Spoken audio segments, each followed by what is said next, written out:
আমার কথা শুনতে পাচ্ছ সবাই? Yes sir. আবরার আছো?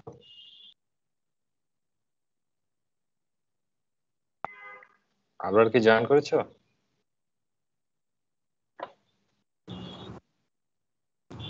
Yes sir.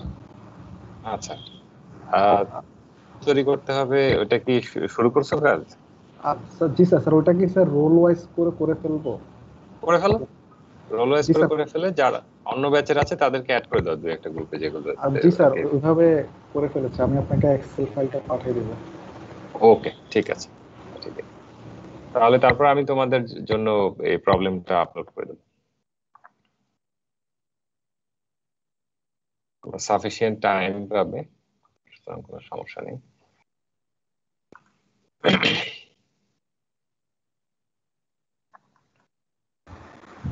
স্যার আমাদেরকে যে বলছিলেন যে হচ্ছে কি এক মেথড দিয়ে সলভ করতে, মেথডটার নাম যেন কি বলছিলেন নিউমেরিক্যালের?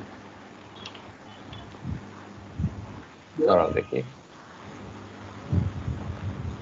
সেকেন্ড।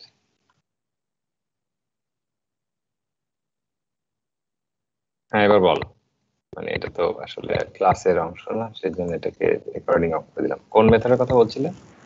স্যার ওই যে কালকে যে ইকুয়েশন গুলো দিলেন একসাথে সলভ করার জন্য কম্পিউটার প্রোগ্রামিং এর মাধ্যমে, আচ্ছা, একটা মেথডের নাম বলছিলেন আপনি। এইটা আসলে অনেক মেথডে সলভ করা যায়। এখন কথা হলো মেইনলি যেভাবে করতে হয় সেটা হচ্ছে নিউমেরিক্যালি তুমি এটাকে সলভ করবে। নিউমেরিক্যাল মেথডটা অনেক আছে, তোমার যেটা ভালো লাগে সেটা দিয়ে করতে পারো। তোমরা যে নিউমেরিক্যাল মেথড গুলো শিখে আসছো সাইমালটেনিয়াস ইকুয়েশন সলভ করার, ওগুলো দিয়ে করা যাবে। আমি স্পেসিফিক কোনো মেথড বলছি না আর কি। তোমরা এটা করতে গিয়ে টের পাবে যে আহ, কি করতে হবে। তো তোমরা তোমরা ইয়ে করনি, তোমরা এরকম যে ওই যে ম্যাট্রিক্স দিয়ে ম্যাট্রিক্সের মতো করে তারপরে একটা একটা আবার ওই যে কি বলে জানো, একটা একটা থেকে যে আম, ইয়েগুলো ক্যান্সেল করে করে তারপরে যে করতে হতো। আহ, স্যার তারপরে গাউস এলিমিনেশন। হ্যাঁ হ্যাঁ, যেটা একটা ইয়ে হয়ে যায় তাই না, ওই যে কি বলে জানো, ক্যান্সেল হতে হতে তারপর শেষ পর্যন্ত একটা ইয়ের মতো থাকে। এটা কি বলে? Diagonal matrix. Diagonal, right, diagonal থাকে। তো সেটা তো করতে পারো।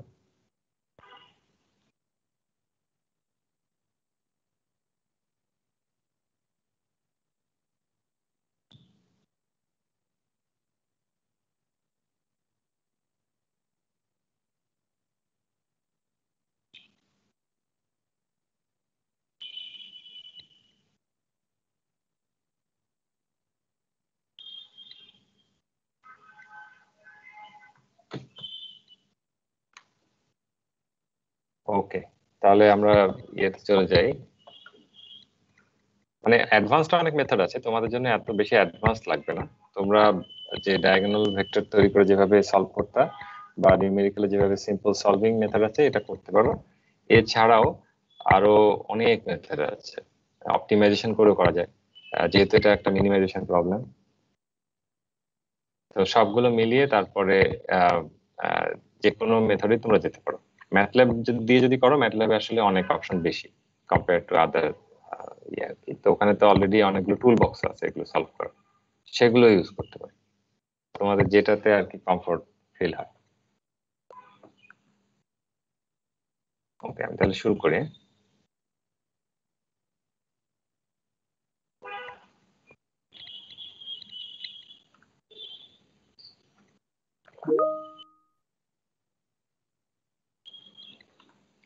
তো আজকের টপিকটা হচ্ছে যে ফিউয়েল সেল।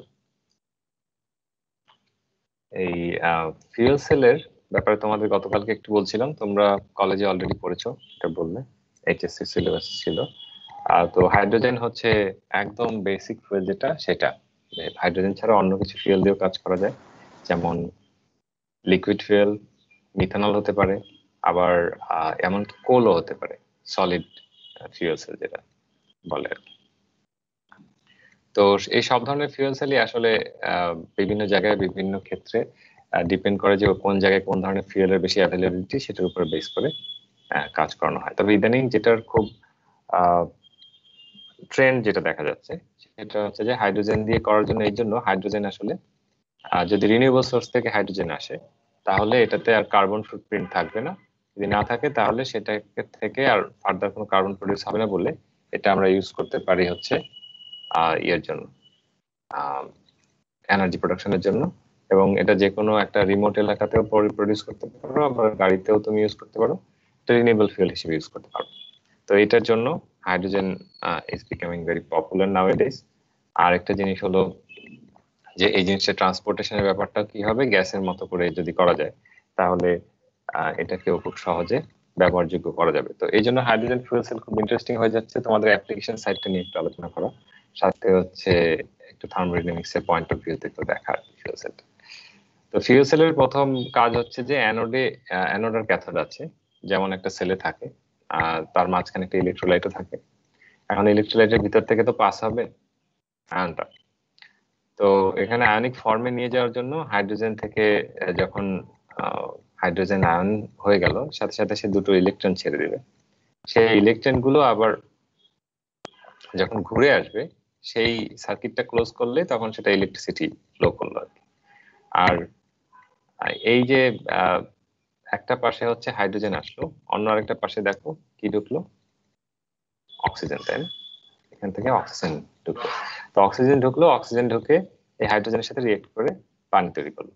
এটা তোমরা সবাই বোধহয় জানো, এই যে পানি তৈরি করার ব্যাপারটা, কারণ এটাই হচ্ছে সেই রিয়াকশন যেটার মাধ্যমে তুমি আসলে এনার্জিটা প্রডিউস করতেছো এইটার ইয়ে থেকে, এই যে রিয়াকশন থেকে, তাই না? তো এই রিয়াকশনটা যে হলো, এটাকে আমরা কি বলতে পারি? এটা আসলে এটা বলতে পারি না যে H2 প্লাস O2, তাই না?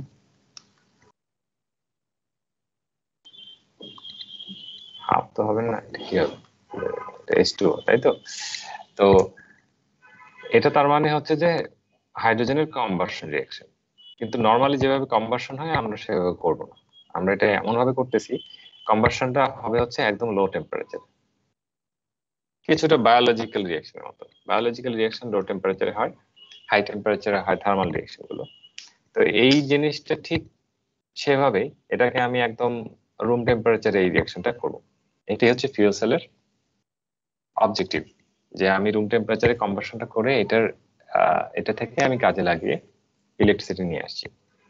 এখন ইলেকট্রোলাইট যদি অ্যাসিডিক হয় তাহলে তোমরা এই জিনিসটা দেখতে পাবে, এই যে যেটা দেখতে পাচ্ছ, এই যে রিয়াকশনটা, হাইড্রোজেন থেকে দুটো হাইড্রোজেন আয়ন হলো, ইলেকট্রন বের হয়ে আসলো, সেই ইলেকট্রনটা আবার কনজিউমড হলো এখানে, হয়ে তারপরে ওয়াটার তৈরি হলো। তো এই যে জিনিসটা, এইটাই হচ্ছে অ্যাসিড ইলেকট্রোলাইট হলে এই ধরনের রিয়াকশন হবে। একই জিনিস যদি ইলেকট্রোলাইটটা চেঞ্জ করে দিই, অ্যালকালাইন যদি করে দিই, অ্যালকালাইন হলে তখন আবার ঠিক এইভাবে হবে না। তখন একটা কি হবে, অ্যালকালাইন হলে সেখানে একটা বেসিক একটা জিনিস চলে আসে, কোন একটা হাইড্রোক্সাইড আছে ওখানে, তো সেই হাইড্রোক্সাইডটাকে নিউট্রালাইজ করছে হচ্ছে হাইড্রোজেন। ধরো সোডিয়াম হাইড্রোক্সাইড আছে, অ্যালকালাইন, তো হাইড্রোজেন ওটার সাথে রিয়েক্ট করলো, রিয়েক্ট করে তৈরি করলো ওয়াটার প্লাস ইলেকট্রনস। সেটা আবার গিয়ে ওখানে অক্সিজেনের সাথে রিয়াকশন করে হয়ে গেল আবার হাইড্রোক্সাইড। মানে এটা একটা সাইকেল। হাইড্রোক্সাইডটা তখন মুভ করবে, হাইড্রোক্সাইডটা মুভ করবে। আর আগে যেটা হচ্ছিল, দেখো কে মুভ করছিল, আগে হাইড্রোজেন আয়ন মুভ করছিল, এখন হাইড্রোজেন আয়ন তো নাই, সেই জন্য আমার হাইড্রোক্সাইড আয়ন মুভ করতেছে। কিসের ভিতর দিয়ে মুভ করতেছে? ইলেকট্রোলাইটের ভিতর থেকে। এখন ইলেকট্রোলাইট তো বিভিন্ন রকম হতে পারে, অ্যাসিড ইলেকট্রোলাইট হতে পারে, অ্যালকালাইন ইলেকট্রোলাইট হতে পারে, এটা তোমরা আগে থেকেও কিছুটা জানো।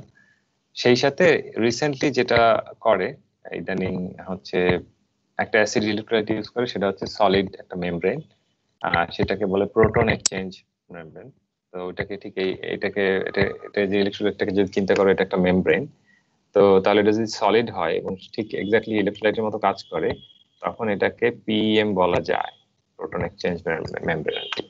তো এটার ভিতর থেকে শুধু হাইড্রোজেন আয়নটা পাস করবে, ঠিক এক্স্যাক্টলি এখানে যেভাবে দেখা যাচ্ছে, তাহলে আমার ফিউল সেলটা ভালো কাজ করবে। সেটা এখন বেশ পপুলার এট দিস মোমেন্ট আর কি, ওয়ার্ল্ড ওয়াইড।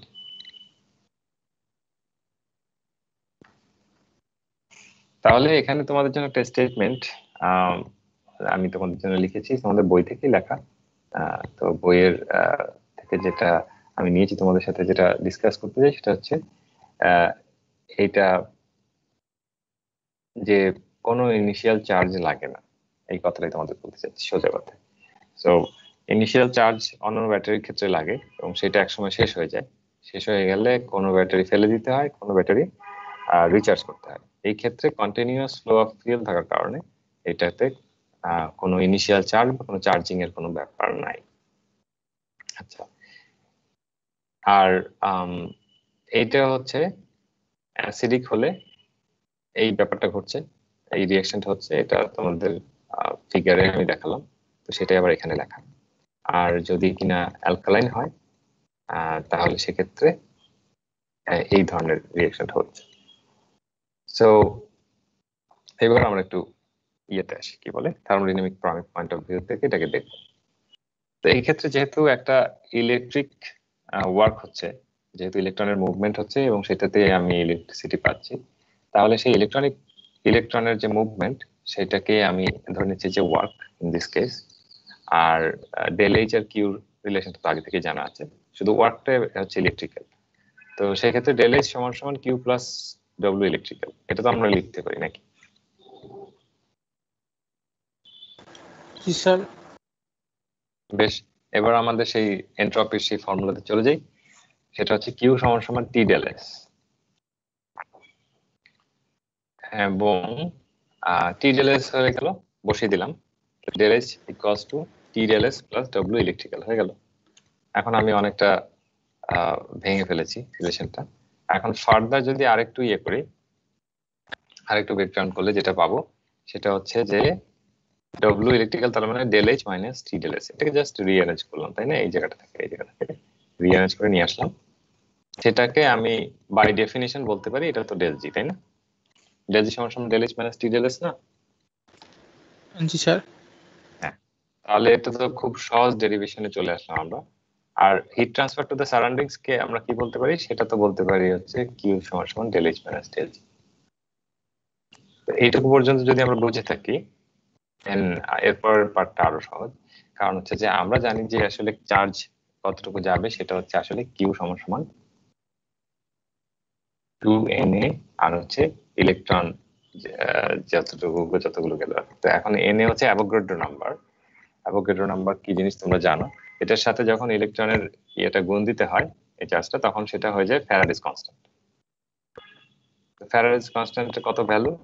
সেটার ভ্যালু হচ্ছে 96,485 কুলম্ব পার মোল বোধহয়। যাই হোক, ওটা মাল্টিপ্লাই করলে শেষ পর্যন্ত ফাইনালি আসে হচ্ছে কুলম্বই বোধহয়, এটা বোধহয় কুলম্ব পার মোল না। এনিওয়েজ, তো এটার সাথে যখন 2 দিয়ে গুণ দিলাম আমি পেয়ে গেলাম হচ্ছে কিউ এর ভ্যালুটা কত।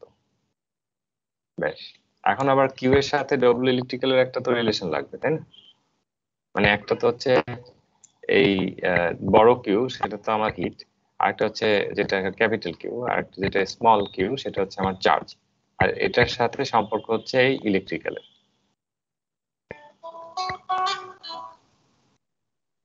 সো এইবার ইলেকট্রিক্যালের সম্পর্কটা হচ্ছে এই যে ছোট কিউ মাল্টিপ্লাইড বাই ই। এখন ইটা কি? ইটা হচ্ছে ভোল্টেজ। তোমার সেলের ভোল্টেজ হচ্ছে ই। ভোল্টেজের সাথে এই চার্জের গুণ দিলে যেটা পাওয়া হচ্ছে সেটা হচ্ছে ডব্লিউ ইলেকট্রিক্যাল। এটা বাই ডেফিনিশন। তাহলে এটা যদি গুণ দিয়ে দিই তাহলে তো জুল, কত জুল ইলেকট্রিক্যাল এনার্জি সেটা পেয়ে যাবো। এখন আমি তো আসলে জানি না যে কত ভোল্ট, তো আমাদের সেলের ভোল্টটাই আমরা জানি না, বরং কিউ এর ভ্যালুটা জানি। ডব্লিউ ইলেকট্রিক্যাল দেখা যাক কি করে। ডব্লিউ ইলেকট্রিক্যাল তো অলরেডি আমরা জানি যে এটা হচ্ছে সমান সমান ডেল জি, একটু আগে দেখে আসলাম আমরা। তো ডেল জিটা তো পাওয়া যাবে আশা করা যায়। তো ওইভাবে করে সাজিয়ে নিলাম যে এটার ভোল্টেজটা হচ্ছে ই সমান সমান W electrical divided by Q. Del G তো বসিয়ে দিতে পারি এবার, ডেল জি বাই কিউ বসিয়ে দিলাম। 25 ডিগ্রিতে মানে স্ট্যান্ডার্ড কন্ডিশনে ডেল এইচ এর ভ্যালু হচ্ছে 241,818 জুল পার মল।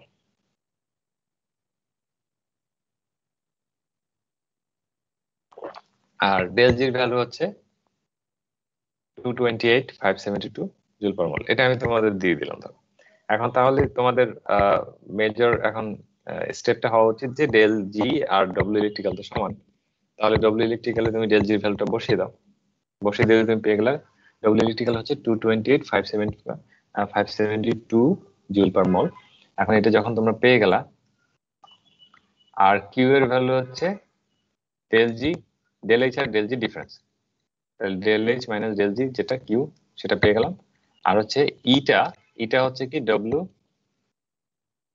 এই যে কাটাকাটি হয়ে গেল। আচ্ছা, ইটা হচ্ছে W electrical divided by Q. Q.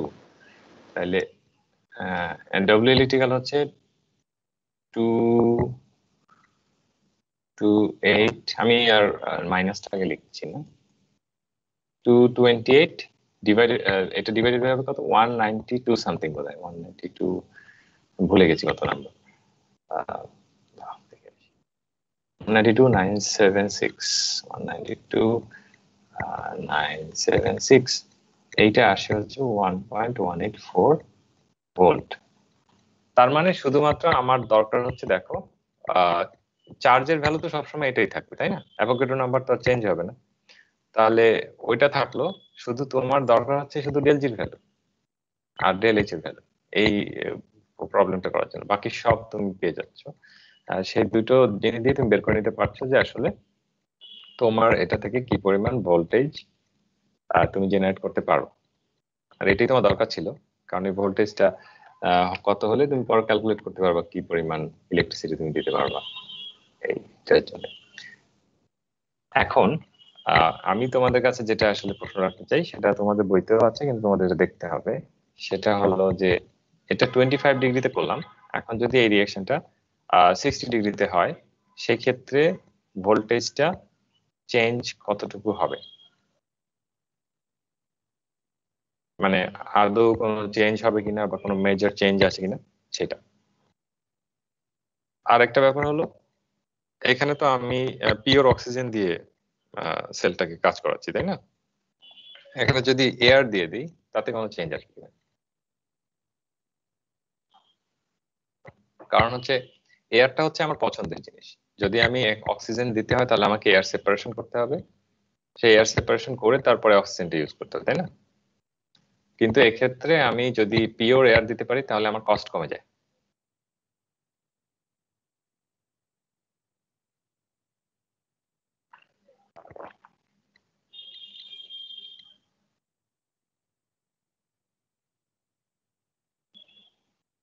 একটা এয়ার সেপারেশন কিভাবে করে বলো তো?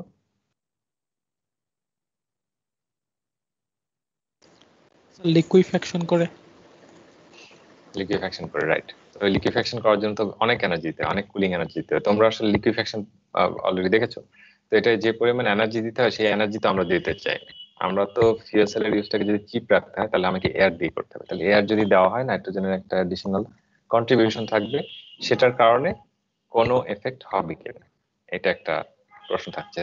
এই যে 60 ডিগ্রিতে কি হবে সেটা তো বলা যাচ্ছে না, কারণ সেটার জন্য ভ্যালু গুলো চেঞ্জ হয়ে যাবে, কিন্তু এই এট দিস টেম্পারেচার তোমরা একটু বলো তো যে এই যে ক্যালকুলেশন গুলো করলাম এর ভিতরে নাইট্রোজেনের ইম্প্যাক্টটা কোথায়?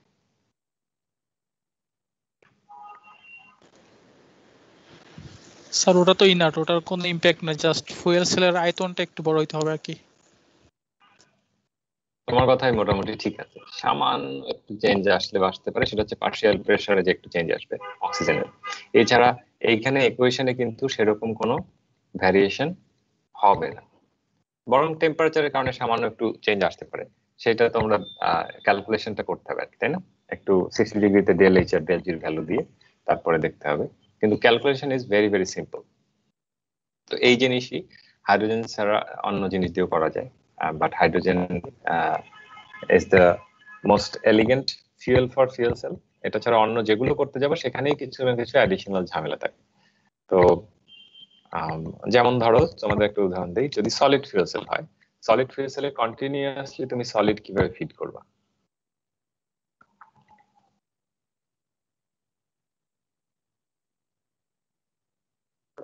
তারপর একটা প্রশ্ন থাকবে, তোমরা সলিড যখন বার্ন হয়ে যাবে, এটা পুড়ে যাওয়ার পরে এটা তো অ্যাশ থেকে যায় তাই না।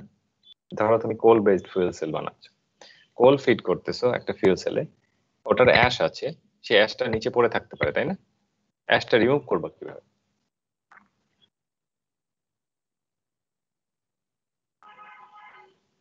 তো এই প্রবলেম গুলো আসলে এখনো রিসার্চাররা ফেস করতেছে। আর একটা জিনিস তোমাদের বলি, সলিড ফুয়েল সেল অবশ্যই তোমাদের সিলেবাসে নেই, তোমাদের সিলেবাসে শুধু এটাই, এই ফুয়েল সেলটা নিয়ে কথাবার্তা হবে। আর এই চ্যাপ্টারটাতে খুব খেয়াল করে তোমাদের যে কটা এক্সাম্পল আছে সব কটা করতে হবে। মানে একটা টাইপের তো আমি অলরেডি অ্যাসাইনমেন্ট দিয়ে দেবো, তো তোমাদের প্র্যাকটিস হয়ে যাবে। সেটা আরেকটা বড় কারণ আছে, সেটা হচ্ছে এই প্রবলেমটা আমি তোমাদের ফাইনালে দিতে পারবো না, যেহেতু এটার ভিতরে সাইমালটেনিয়াস ইকুয়েশন সলভিং আছে অনেকগুলো। সেটা আমি চাই যে তোমরা প্র্যাকটিস করো অ্যাসাইনমেন্টে। আর অন্য যেগুলো আছে যেগুলো হাতে করা যায় সেগুলো তোমাদের সবগুলো করে ফেলতে হবে আর কি। সবগুলোই হাতে করা যায়, দু একটা হয়তো ক্যালকুলেটরে তোমার সিপিডিটি করতে হবে, বাট বাকি সব ক্যালকুলেশন একদমই সহজ। তো তোমরা সেগুলো প্র্যাকটিস করে ফেলবা। আমার মনে হয় যে 14-15টা প্রবলেম থাকতে পারে ম্যাক্স, এর ভিতরে একটা তো অ্যাসাইনমেন্টে চলে যাচ্ছে।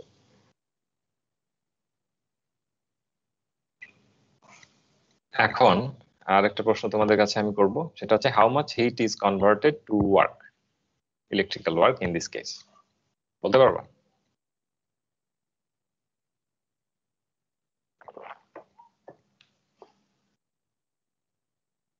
হিট বা এনথালপির কত পার্সেন্ট ইলেকট্রিক্যাল ওয়ার্কে গেল?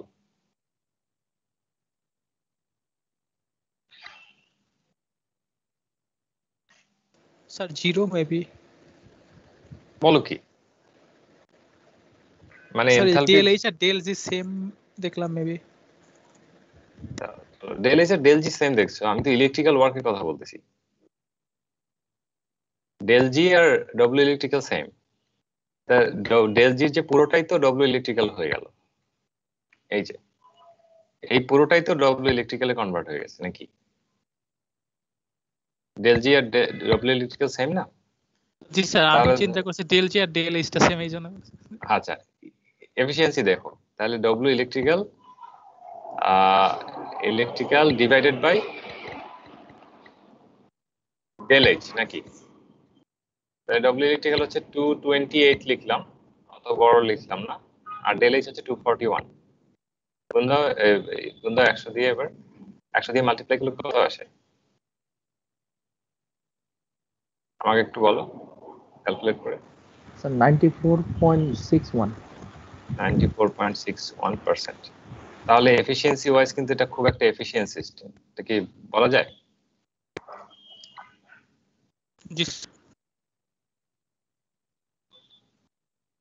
তাহলে greater than 90% efficiency theoretically possible. তাহলে নেক্সট কোয়েশ্চেন আসতে পারে, what will be the real efficiency during operation, তাই না? উইথ অল দ্য ইরিভার্সিবিলিটিস, বুঝতেই পারতেছো থার্মোডাইনামিক প্রসেসে আমরা এগুলো ধরে নিয়েছি সব রিভার্সিবল প্রসেস। রিভার্সিবল না ধরে আমরা যদি এগুলো চিন্তা করি ইরিভার্সিবল প্রসেস, তাহলে সেক্ষেত্রে তোমার এফিসিয়েন্সি লস করবা। এখানে আরো অনেক কিছু প্রবলেম দেখা দেবে। এখানে রিয়াকশন যদি ঠিকঠাক মতো না হয়, কোনো প্রবলেম হয়, সবকিছু অ্যাকাউন্ট করে প্র্যাকটিক্যালি এফিসিয়েন্সি পাওয়া যায় হচ্ছে অ্যারাউন্ড 50%। স্টিল যদি চিন্তা করো 50% efficiency is very very high, Carnot's এর থেকে তো বেশি নাকি? আর ইয়ার থেকেও বেশি ইন দ্য সেন্স যে এটা যেহেতু হাই টেম্পারেচার সিস্টেম না, একটা লো টেম্পারেচার কাজ করতেছে এবং এটার এফিসিয়েন্সি কিন্তু সিগনিফিকেন্টলি হাই সেই হিসেবে। সুতরাং practical for all practical operations it will be around 50%. Sir, high টেম্পারেচারে কেন করাই না? এটা হাই টেম্পারেচারে করলে তো এফিসিয়েন্সি বেড়ে যাইতো। এখানে তো হাই টেম্পারেচারে করলে এফিসিয়েন্সি বাড়বে না তো। এটা তো তোমার এখানে রিঅ্যাকশনের স্পিডের উপরে তো কিছু লিমিটিং থাকছে না। দেখো ওখানে যে রিঅ্যাকশন যেভাবে হচ্ছে, এখানে তো ইলেকট্রন রিলিজের উপরে ডিপেন্ড করছে, তাই না? ওটা ওভাবে করে কাজ করছে। তো সেক্ষেত্রে এখানে আসলে হাই টেম্পারেচারে নেওয়ার কোনো প্রয়োজন নেই। হাই টেম্পারেচার তুমি নেবা তো শুধুমাত্র একটা প্রসেসের স্পিড বাড়ানোর জন্য, সেটা না বাড়লে তো কোনো লাভ হচ্ছে না। এই ক্ষেত্রে আসলে আমাদের ইন্টারেস্টই হচ্ছে এটাকে হাই টেম্পারেচারে যেন না যায়। হাই টেম্পারেচারে গেলে আমার এফিসিয়েন্সি লো হয়ে যাবে। আর একটা জিনিস হচ্ছে যে আমার ওভারঅল এনার্জি কনজাম্পশন বেড়ে যাবে। এটা এমনিতেই দেখতেছো যে এখন যে তোমাদের এক্সাম্পলটা দিলাম, এটা এই সেলটা কিন্তু আসলে মাত্র 1 ভোল্ট জেনারেট করে, তাই না? এটা কিন্তু সিগনিফিকেন্ট আমার এনার্জি না। তো তোমার এটা আসলে অনেকগুলো সেল লাগবে তুমি যখন প্রপারলি ইলেকট্রিসিটি সাপ্লাই দিবে আর কি। তো যখন তুমি যেভাবেই করো, কিন্তু তোমার ইচ্ছাটা হচ্ছে যে তুমি এটা হাই টেম্পারেচার যাবা না। সেটার কারণ হচ্ছে তোমার এফিসিয়েন্সি হাই থাকা, প্লাস হচ্ছে যে তোমার এনার্জি কনজাম্প। তুমি হিটটা তুমি কোথা থেকে দিবা? তুমি হাই টেম্পারেচার নিলে হিটটা তোমার হাইড্রোজেন পোড়াইয়ে দিতে হবে। হাইড্রোজেন পোড়াই যদি দাও, তাহলে তোমার হাইড্রোজেন লুজ করলো না তুমি সিস্টেম থেকে। So better to be at the room temperature for this case. আর থার্মাল যেগুলো আছে, যেগুলো এক্সিস্ট করে যে প্রসেস, সেগুলোতে তো একটা কারণ আছে ওগুলো নেওয়ার হাই টেম্পারেচার, সেগুলো হাই টেম্পারেচার করতে হবে। এগুলো হাই টেম্পারেচারে করার দরকার নেই। সেটাই হচ্ছে আমাদের মানে ফিউয়েল সেলের ফুল আইডিয়াটাই ছিল এটা নিয়ে, যে আমরা হাই টেম্পারেচারে যাব না এবং এটাকে লো টেম্পারেচারে এনার্জি প্রোডাকশন করব। তাহলে এই ছিল আজকের লেকচার এবং তোমাদের চ্যাপ্টার শেষ হয়ে গেল।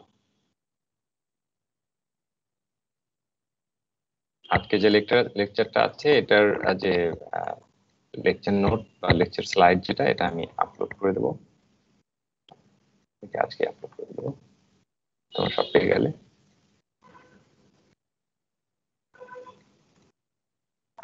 আর এছাড়া তোমাদের হচ্ছে আর একটা চ্যাপ্টার বাকি থাকবে, সেটা হচ্ছে টপিকস ইন ফেজ ইকুইলিব্রিয়াম। তো সেইটা আমরা নেক্সট উইকে শুরু করবো। আর ইন দ্য মিন টাইম আমি তোমাদের অ্যাসাইনমেন্টটা দিয়ে দেবো। অ্যাসাইনমেন্টের জন্য তোমরা 2 উইকস টাইম পাবে। তোমাদের আর কত সপ্তাহ যেন বাকি আছে ক্লাসে? স্যার 4 উইকস আরো 4 উইকস। তো আমরা আশা করি যে আগামী 2 to 3 উইকস এর ভিতরে সব শেষ হয়ে যাবে। এর ভিতরে একদম শেষে গিয়ে আমরা একটা সিলেবাস রিভিউ করব। দেন শুড বি হোপফুলি, যদি সব ঠিকঠাক থাকে তাহলে হয়তো 3 উইকসই পাওয়া যাবে সবকিছু উইথ কোর্স রিভিউ এভরিথিং। আর তোমাদের যেদিন থেকে ইয়ে করব অ্যাসাইনমেন্টটা দিব, সেদিন থেকে 14 ডেজ না 15 ডেজ দিব তোমাদের। 15 ডেজ টাইম থাকবে জমা দেওয়ার জন্য, লাস্ট ডেট আর কি। সো ঠিক আছে তাহলে। আর তাহলে তোমাদের সাথে আবার কথা হচ্ছে মানডেতে।